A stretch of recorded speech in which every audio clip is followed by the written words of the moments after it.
أعوذ بالله من الشيطان الرجيم. بسم الله الرحمن الرحيم. واعلموا أنما غنمتم من شيء فأن لله خمسه وللرسول ولذي القربى واليتامى والمساكين وابن السبيل إن كنتم آمنتم بالله وما أنزلنا على عبدنا يوم الفرقان يوم التقى الجمعان والله على كل شيء قدير.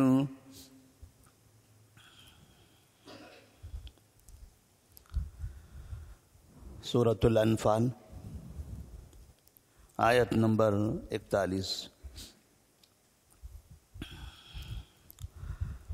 10ویں پارے کی یہ پہلی آیت ہے۔ اللہ تبارک و تعالی نے قرآن مجید جب نازل فرمائی تو قرآن مجید آیتوں کی شکل میں اور سورتوں کی شکل میں تھی، پاروں کی شکل میں قرآن مجید کا نزول نہیں ہوا کہ یہ پہلا پارہ، یہ دوسرا پارہ، یہ تیسرا پارہ۔ اللہ تبارک و تعالی موقع کی مناسبت سے کبھی کوئی آیت نازل کر دیتا یا چند آیتیں نازل فرماتا یا کوئی مکمل سورہ نازل فرماتا۔ سورتوں کا حساب ہوا کرتا تھا اور نبی کریم صلی اللہ علیہ وسلم جب آپ پر قرآن مجید کی کوئی آیت نازل ہوتی یا چند آیتیں نازل ہوتی تو صحابہ رضی اللہ تعالیٰ عنہم کو جو کاتبین وحی تھے، جن کا کام تھا نبی کے سامنے بیٹھ کر قرآن کی آیتوں کو لکھنا، جیسے جیسے آپ پر قرآن مجید نازل ہوتا ویسے ویسے آپ صحابہ کو بلا کر لکھوا لیا کرتے تھے۔ تو ہر آیت، ہر سورہ جب بھی نازل ہوتی تو باقاعدہ وہ لکھی ہوئی حالت میں ہوتی۔ آپ لکھنا نہیں جانتے تھے، اس لیے آپ نے کچھ کاتبین کو متعین کر رکھا تھا، اور ان کاتبین میں سے ایک مشہور کاتب معاویہ بن ابی سفیان رضی اللہ تعالیٰ عنہ بھی ہیں، علی رضی اللہ تعالیٰ عنہ بھی تھے۔ تو ان کاتبین میں سے جو بھی وہاں پر موجود ہوتے آپ انہیں بلاتے اور ان سے کہتے کہ مجھ پر ابھی یہ آیت نازل ہوئی، یہ چند آیتیں نازل ہوئی ہیں، یہ سورہ نازل ہوئی ہیں، لکھیے۔ وہ لکھتے، اور کبھی اگر آیتیں نازل ہوتی تو آپ کہتے اس آیت کو فلاں سورہ میں لکھیے، فلاں سورہ میں اس آیت کو فلاں جگہ لکھیے۔ اس طرح سے قرآن مجید سورتوں کی شکل میں نازل ہوا تھا اور آپ صلی اللہ علیہ وسلم سورتوں کی شکل میں اسے لکھوایا کرتے تھے۔ بعد میں اس کو سورتوں کے ساتھ ساتھ پاروں میں بھی منظم کیا گیا، پھر الگ الگ رکوع بنائے گئے، آیتیں بھی شروع سے ہی تھے، رکوع بھی اس میں بعد میں ترتیب دیے گئے۔ تو اس طرح نبی کریم صلی اللہ علیہ وسلم پر اللہ تبارک و تعالیٰ نے جب سورۃ الانفال نازل فرمائی تو سورۃ الانفال کے شروع میں ایک سوال رکھا گیا تھا کہ یسألونک عن الانفال، اے محمد صلی اللہ علیہ وسلم، لوگ آپ سے انفال کے بارے میں سوال کرتے ہیں۔ انفال یہ نفل کی جمع ہے جس کا معنی ہوتا ہے زیادہ، اضافی، ایکسٹرا، اور یہاں اصل جو مراد ہے اس سے کہ جنگ کے میدان میں جب مسلمانوں کو کفار پر فتح حاصل ہوتی ہے، غلبہ ہوتا ہے، تو جو مال کفار کا مسلمانوں کے ہاتھ لگتا ہے اس مال کو مال غنیمت کہتے ہیں، اور اسی کو انفال بھی کہا جاتا ہے۔ یہاں اسی کو انفال بتایا گیا ہے۔ لوگ آپ سے انفال کے بارے میں، یعنی اس فتح کے بعد کفار کا جو مال مسلمانوں کے ہاتھ لگا ہے اس مال کے بارے میں سوال کر رہے ہیں۔ تو اے محمد صلی اللہ علیہ وسلم، آپ سے انفال کے بارے میں لوگ سوال کر رہے ہیں، تو اللہ تبارک و تعالی آپ سے کہتا ہے آپ انہیں جواب دیجئے، قل الانفال للہ والرسول۔ انفال اللہ اور اس کے رسول کا ہے۔ یہ جو مال حاصل ہوا ہے یہ مال اللہ اور اس کے رسول کا ہے۔ فاتقوا اللہ واصلحوا ذات بینکم، تم اللہ سے ڈرو اور آپس کے معاملات کو درست کرو، کیونکہ مال کے معاملے میں انسان کو اللہ سے ڈرنے کی ضرورت ہے۔ اگر دل میں اللہ کا خوف نہیں ہوگا تو مال کے معاملے میں انسان غلط راہ پر چل سکتا ہے، مال چوری سے اپنے پاس رکھ سکتا ہے، مال میں خیانت کر سکتا ہے۔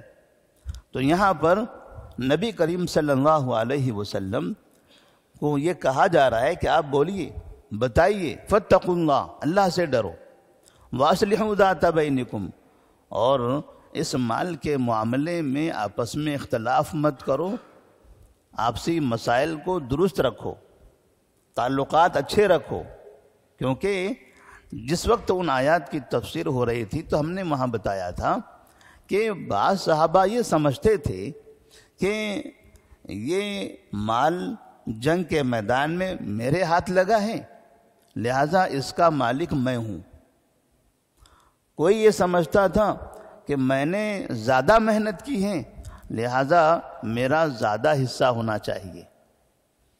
تو اس طرح الگ الگ طریقے کی الگ الگ رائے تھی، لیکن صحابہ رضی اللہ تعالیٰ عنہم چونکہ وہ نبی کے ساتھ رہا کرتے تھے، وہ اپنے ہر معاملے میں نبی کی جانب رجوع فرماتے تھے، تو وہ یہ چاہتے تھے کہ آخر نبی کی طرف سے کیا فیصلہ آئے گا۔ تو آپ کی جانب سے یہ فیصلہ آیا کہ کوئی اپنے آپ کو زیادہ حقدار نہ سمجھے، اور کسی کے ہاتھ میں مال لگا ہے تو وہ اٹھا لے، ایسا بھی نہ کرے۔ جنگ ختم ہو گئی، پورا کا پورا مال لا کر نبی کے سامنے حاضر کر دے۔ پھر بعد میں نبی کریم صلی اللہ علیہ وسلم اپنے طریقے سے تمام کے تمام لوگوں کے درمیان میں تقسیم کریں گے۔ اب وہ تقسیم کیسے ہوگی، کیا ہونا چاہیے، تو اللہ تبارک و تعالیٰ نے اس جگہ پر 10ویں پارے کے شروع میں اس کی تفصیل بتائی ہے۔ وہاں صرف اتنا کہہ دیا تھا، قل الانفال للہ والرسول، یہ انفال، یہ مال، یہ اللہ اور اس کے رسول کا ہے۔ اور مسلمانوں سے کہا گیا تھا کہ اب اللہ سے ڈرو، آپسی معاملات کو درست کرو۔ اب اللہ اس کے رسول کا کیسے ہے، اور ان کے علاوہ جو لوگ ہیں کیا ان کا کوئی حصہ نہیں ہے؟ تو یہاں اللہ تبارک و تعالیٰ فرماتے ہیں، وَاعْلَمُوا أَنَّمَا غَنِمْتُم مِّن شَيْءٍ فَأَنَّ لِلَّهِ خُمُسَهُ وَلِلرَّسُولِ، اور جان لو، یہاں پر تنبیہ کی جا رہی ہے، جانو، سمجھ جاؤ اچھی طرح سے غور کر لو اس بات پر، انما غنمتم من شیء، تم جو بھی مال غنیمت میں حاصل کرو، مال غنیمت میں جنگ کے بعد، جنگ میں فتح کے بعد، غلبے کے بعد کفار کا مال جو تمہارے ہاتھ لگ جائے، وہ تھوڑا ہو یا زیادہ ہو، حتیٰ کہ ایک رسی بھی کیوں نہ ہو، اونٹ کو باندھی جانے والی رسی بھی اگر تمہیں ملتی ہے کہ وہ بھی جنگ کے میدان میں آپ کے ہاتھ لگی، تو انما غنمتم من شیء، تو یہ جان لو فَأَنَّ لِلَّهِ خُمُسَهُ وَلِلرَّسُولِ، کہ اللہ کے لیے اس میں اس کا خمس ہے، وَلِلرَّسُولِ، اور رسول کے لیے۔ اس میں اصل حق اللہ اور اس کے رسول کا ہے، کیونکہ اللہ تبارک و تعالیٰ نے ہی تمہیں غلبہ عطا کیا۔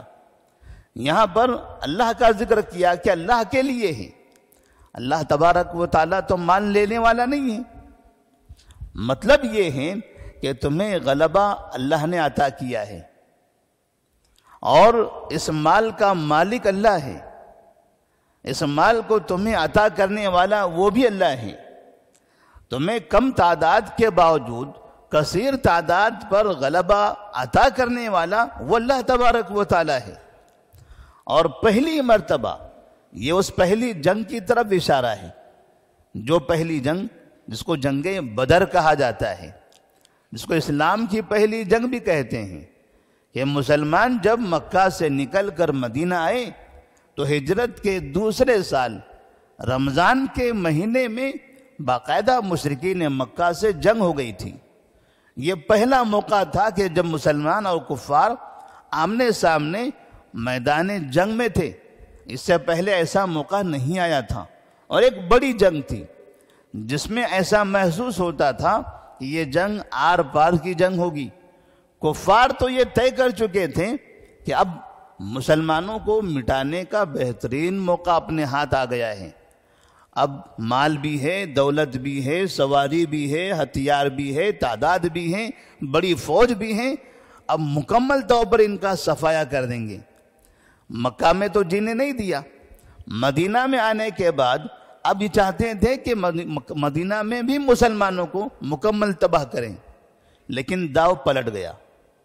جو چاہتے تھے ایسا نہیں ہوا، انہوں نے جو محنت کی تھی ان کی محنت پر پانی پھر گیا، جو سوچ کر وہ آئے تھے وہ چیز انہیں نظر نہیں آئی، الٹے ان کے بڑے بڑے سردار اس میں مارے گئے، اور اس کے بعد مسلمانوں کو ایک امید سے زیادہ بہتر نتیجہ ان کے سامنے دکھائی دیا۔ تو اللہ تبارک و تعالی نے یہاں اشارہ کیا ہے، وَعْلَمُوا أَنَّمَا غَنِمْتُم مِّن شَيْءٍ فَأَنَّ لِلَّهِ، تم نے جو مال حاصل کیا ہے، یہ جو بڑی جنگ ہوئی، یہ جنگ اللہ کی وجہ سے اللہ تبارک و تعالیٰ نے تمہیں اس میں فتح حاصل کیا، اور اس کے بعد کفار کا مال تمہارے ہاتھ آیا ہے۔ یہ کافر تو آج تک ہمیشہ تمہارا مال لوٹا کرتے تھے، لیکن اب باقاعدہ میدان جنگ میں یہ مال ملا ہے۔ اور پہلے سے یہ طریقہ رہا تھا کہ جب دو قومیں آپس میں لڑتی تھی، جنگ ہوا کرتی تھی، تو پھر مغلوب قوم کا سامان اور ان کا ہتھیار، ان کی سواریاں وغیرہ جو بھی میدان جنگ میں رہ جاتا تھا، وہ سامان غالب قوم والے لے لیا کرتے تھے، فتح حاصل کرنے والے لے لیا کرتے تھے، اسی کو مال غنیمت کہتے ہیں۔ تو یہاں پر یہ جو مال حاصل ہوا، یہ بتایا گیا کہ یہ دولت، یہ مال اللہ تبارک و تعالیٰ نے تمہیں عطا فرمائی ہے۔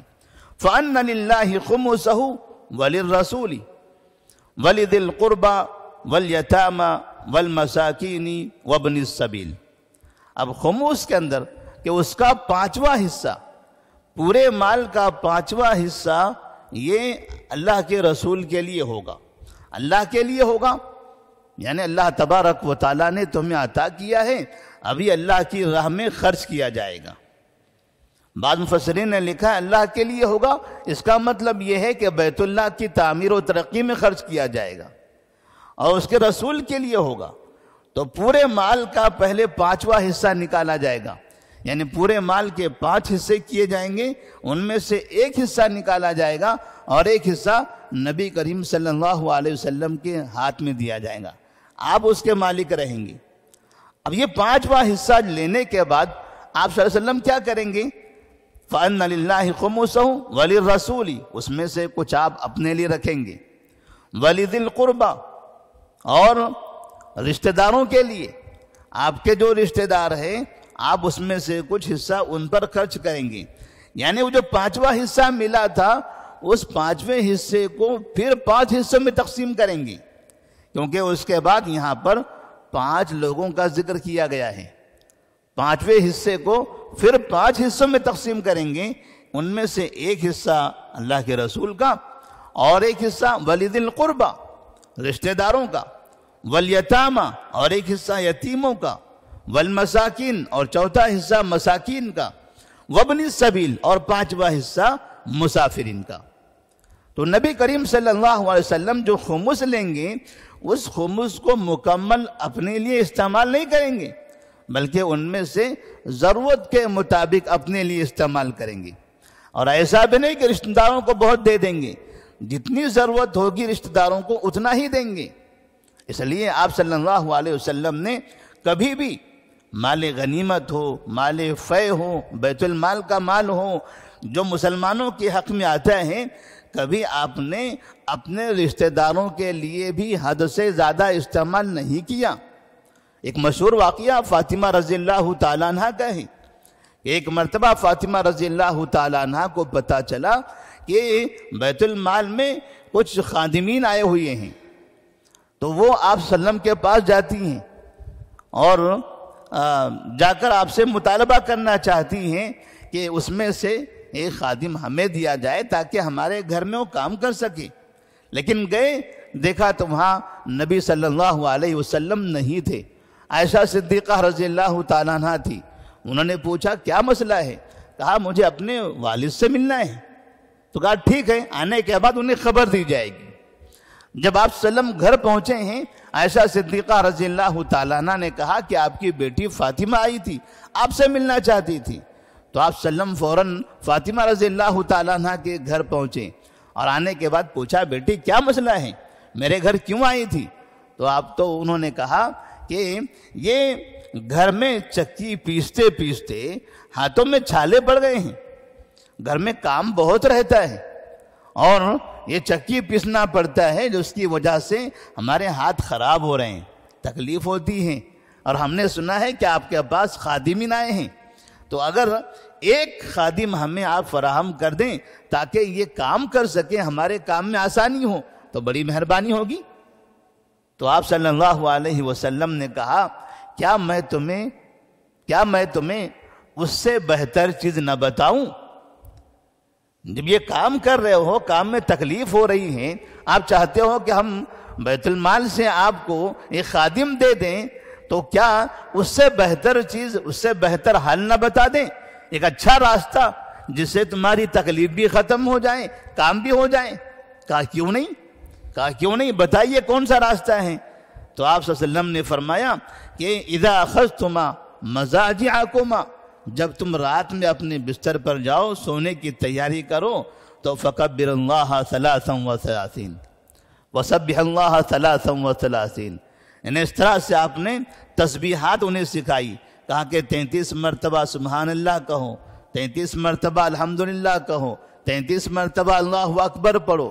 یہ تسبیحات پڑھو، رات میں سونے سے پہلے یہ دعائیں پڑھو. یہ دعائیں اگر پڑھو گے تو یہ جو کام میں تکلیف ہیں، یہ کام کی تکلیف بھی ختم ہو جائے گی. کام میں اللہ تبارک و تعالیٰ آپ کو آسانی پیدا فرمائے گا اور آپ کو کسی خادم کی ضرورت ہی نہیں رہے گی. دوسری طرف آپ صلی اللہ علیہ وسلم کے پاس جب لوگ آتے تھے اور اس طرح سے مدد اور تعاون کی اپیل کرتے تھے، مدد مانگتے تھے، آپ ان کی مدد کر دیتے تھے. لیکن گھر کے ایک فرد، گھر کی بیٹی، آپ کی لختے جگر جب آپ سے خادم کا مطالبہ کر رہی ہیں تو آپ انہیں بجائے خادم دینے کے انہیں دعائیں سکھا رہے ہیں. تو ولی ذی القربہ، اس سے ایک پیغام جو ملتا ہے کہ جو ذمہ دار ہوں، کہ ذمہ دار بیت المال کا، مسلمانوں کا جو مال ہے، مسلمانوں کی جو دولت ہے، اپنے رشتہ داروں پر بے تحاشا خرچ نہ کریں. جیسا کہ دنیا میں دیکھا جاتا ہے مدارس والے بھی، جامعات والے بھی، باقاعدہ تنظیم والے بھی، یہ لوگ بھی جو مال انہیں لینے کی اجازت ہے، جتنا وہ اپنے آپ پر خرچ کر سکتے ہیں، اس میں بھی وہ اپنے رشتہ داروں پر بے تحاشا خرچ کرتے ہیں کہ میں محنت کر رہا ہوں، مجھے تو چاہیے، میرے بچوں کو بھی چاہیے، بھائیوں کو بھی چاہیے. دیکھتے دیکھتے ان کے بچے، ان کے بھائی مالدار سے مالدار بنتے چلے جاتے ہیں. تو یہاں پر ولی ذی القربہ، کہ یہ پانچواں جو حصہ ہے، پانچویں حصے میں پھر 5 حصے ہوں گے. اس میں سے ایک حصہ آپ صلی اللہ علیہ وسلم اپنی ذات پر خرچ کریں گے، آپ کے لیے، اپنی ازواج مطہرات کے لیے، اور پھر دوسرا حصہ رشتہ داروں کے لیے. اسی طرح سے اور یتیموں کے لیے، یتیموں پر بھی خرچ کرنا ہے. اس لیے کہ یتیم بچے چھوٹے ہوتے ہیں، وہ تو جنگ میں نہیں آ سکے، جنگ میں تو وہ نہیں آ پائیں گے، جنگ میں تو بڑے لوگ ہوں گے. اب اگر کوئی یہاں پر یتیم ہوگا، اس کا تو باپ نہیں ہے کہ وہ جنگ کرے. اگر وہ جنگ باپ ہوتا جنگ میں جاتا تو باپ کو کچھ حصہ ملتا. اب یہ اس کا باپ بھی نہیں ہے, اس یتیم کا سہارا کہاں کون ہوگا؟ تو یتیم کو بھی ملنا چاہیے. تو آپ صلی اللہ علیہ وسلم ان کا بھی خیال کرتے تھے. مساکین, اب جو مساکین ہیں, فقیر لوگ ہیں, غریب لوگ ہیں, جو کھانے پینے کے محتاج لوگ ہیں, ایسے لوگوں کا بھی حصہ اس میں سے نکالتے. وابن السبیل, اور ادھر ادھر سے جو مسافر آئے ہوئے ہیں, وہ مسافر بھی تو پریشان ہوتے ہیں. نئی جگہ جانے کے بعد آدمی پریشان رہتا ہے کہ وہاں کام ہے, اب کتنے دن وہاں رہنا پڑے اس کا اندازہ نہیں ہوتا.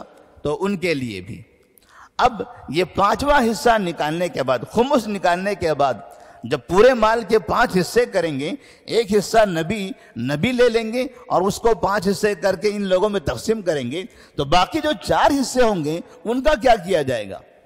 تو باقی 4 حصوں کے بارے میں بتا دیا گیا کہ یہ 4 حصے اب یہ جو جنگ میں شریک رہنے والے لوگ ہیں, جن لوگوں نے جنگ کی ہے, جو میدان میں اترے ہیں, جنہوں نے مشرکین کا مقابلہ کیا ہے, انہیں بھولا نہیں جا سکتا.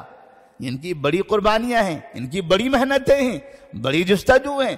یہ اپنی جان ہتھیلی پر لے کر یہاں آئے ہوئے تھے. اسلام کی سربلندی کے لیے انہوں نے اپنی جان کی پرواہ بھی نہیں کی. انہیں پتہ ہے ہمارے پیچھے ہمارے ماں باپ ہیں, بچے ہیں, خاندان ہیں, لیکن پھر بھی انہوں نے اس کو کوئی اہمیت نہیں دی کہ بس میرا اسلام باقی رہے, اسلام کو غلبہ ملے. اسلام اگر ہے تو یہ ساری دنیا بہتر رہے گی. اسلام اگر نہیں ہے, دین اگر باقی نہیں رہا, ہمارے پاس ایمان اگر محفوظ نہیں رہا, تو یہ خاندان, یہ رشتہ دار, کیا کرنا ہے ان سب کا لے کے؟ تو ان لوگوں نے باقاعدہ میدان میں اتر کر قربانیاں دی, تو ان لوگوں کا بھی تو کچھ حق ہونا چاہیے. یہ باقی 4 حصے پھر آپ صلی اللہ علیہ وسلم ان جنگ کرنے والے مجاہدین صحابہ میں پھر تقسیم کر دیا کرتے تھے. تو یہ طریقہ تھا. اللہ فرماتے ہیں وَعْلَمُوا أَنَّمَا غَنِمْتُم مِّن شَيْءٍ فَأَنَّ لِلَّهِ خُمُسَهُ وَلِلرَّسُولِ وَلِذِي الْقُرْبَى وَالْيَتَامَى وَالْمَسَاكِينِ وَابْنِ السَّبِيلِ. اب یہاں پر بعض مفسرین نے ایک حدیث نقل فرمائی ہے, کہتے ہیں ان رسول اللہ صلی اللہ علیہ وسلم جعل للفرس سہمین ولصاحبہ سہما. اب مجاہدین میں جنگ کرنے والے افراد میں, جو میدان جنگ میں اترنے والے جو لوگ تھے, ان کے درمیان جو مال کی تقسیم ہوگی وہ کس طرح سے؟ جو لوگ پیدل تھے ان کو ایک ایک حصہ دیا جائے گا, اور جو سواری پر تھے, گھوڑے پر سوار تھے, اونٹ پر سوار تھے, اس پر سواری لے کر وہ جنگ کرنے کے لیے آئے تھے, ان کو 2 حصے دیے جائیں گے. ایک حصہ ان کا, ایک حصہ ان کی سواری کا. وہ سواری وہ بھی تو ہے, اس کا بھی تو خرچ ہے, سواری کے کھانے پینے کا خرچ ہے.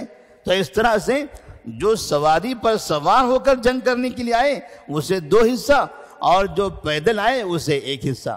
کیونکہ سواری پر سوار ہو کر جنگ کرنے والا, اس کی محنت بھی زیادہ ہوتی ہے اور اس کا کام بھی زیادہ ہوتا ہے. اس کے ذریعے باقاعدہ جنگ میں فائدہ بھی زیادہ ہوتا ہے کہ اس کے ذریعے وہ بہت سے لوگوں پر حملہ کر سکتا ہے, بہت سے لوگوں کی حفاظت, اپنے لوگوں کی حفاظت بھی کر سکتا ہے. تو اس طرح سے آپ صلی اللہ علیہ وسلم نے سواری پر سوار رہ کر جنگ کرنے والے ان کو 2 حصے, اور جو پیدل جنگ کرنے والے ہیں ان کے لیے 1 حصہ متعین فرمایا.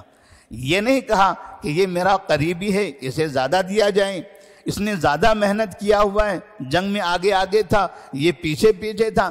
جس کو جہاں رکھا گیا وہاں تھا, جس کو آپ نے جس جگہ متعین کیا وہ اس جگہ تھا.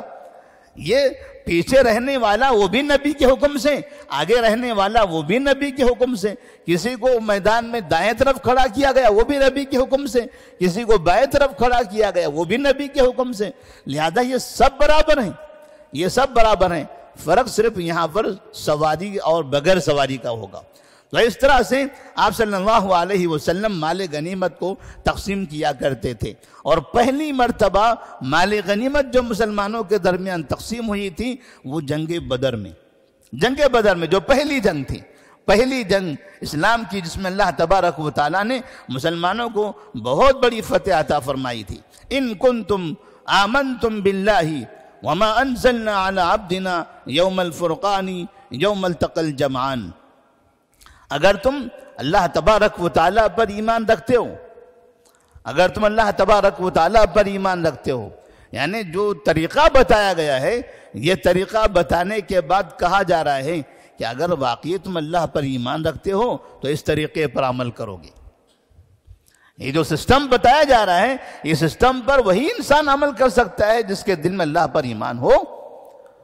تو اگر تم اللہ پر ایمان رکھتے ہو، وَمَا أَنزَلْنَا عَلَىٰ عَبْدِنَا يَوْمَ الْفُرْقَانِ يَوْمَ الْتَقَى الْجَمْعَانِ، اور اس چیز پر جو ہم نے اپنے بندے پر نازل فرمایا اور فرقان کے دن، یوم التقى الجمعان، اور دو جماعتوں کے ملنے کے دن، دو گروہ کے ملنے کے دن، یعنی اللہ تبارک و تعالی فرشتوں کے نزول کی طرف اشارہ کر رہا ہے کہ جب یہ دو جماعتیں، دو قومیں آپس میں مقابلہ کر رہی تھی بدر کے میدان میں، تو اللہ تبارک و تعالیٰ نے اس دن فرشتوں کو نازل فرمایا تھا۔